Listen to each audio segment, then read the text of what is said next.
मतदान केंद्रावर कमीत कमी 2 व जास्तीत जास्त 4 ईव्हीएम म्हणजेच इलेक्ट्रॉनिक वोटिंग मशीन असतील. तुम्हाला मतदान एकूण 4 म्हणजेच अ जागा, ब जागा, क जागा व ड जागेसाठी करणे आवश्यकच आहे. उमेदवारांच्या संख्येनुसार या 4ही जागांची आखणी ईव्हीएम मशीनवर होईल. कदाचित या 4ही जागा 2 ईव्हीएम मशीनवर आखल्या जाऊ शकतात. 4ही जागेसाठी मतपत्रिकांचे रंग वेगवेगळे दिलेले असतील. अ जागेसाठी पांढरा रंग, ब जागेसाठी फिका गुलाबी रंग, क जागेसाठी फिका पिवळा रंग व ड जागेसाठी फिका निळा रंग असेल.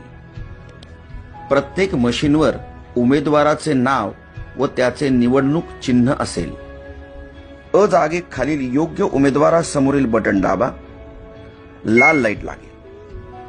याचा अर्थ अ जागेसाठी मतदान प्रक्रिया पूर्ण झाली.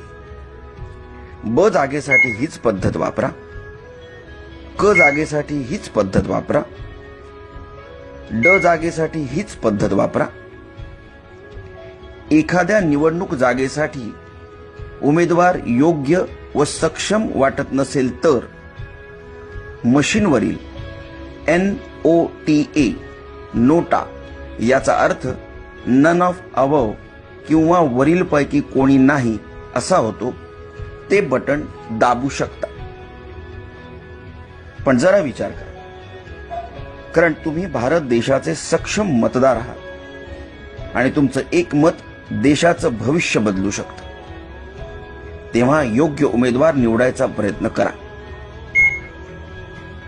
ड जागेसाठी मतदान केल्यावर बजर वाजेल. याचा अर्थ तुमची 4ही जागांसाठीची मतदान प्रक्रिया पूर्ण झाली. धन्यवाद. तुमचं मत हीच तुमची ताकद.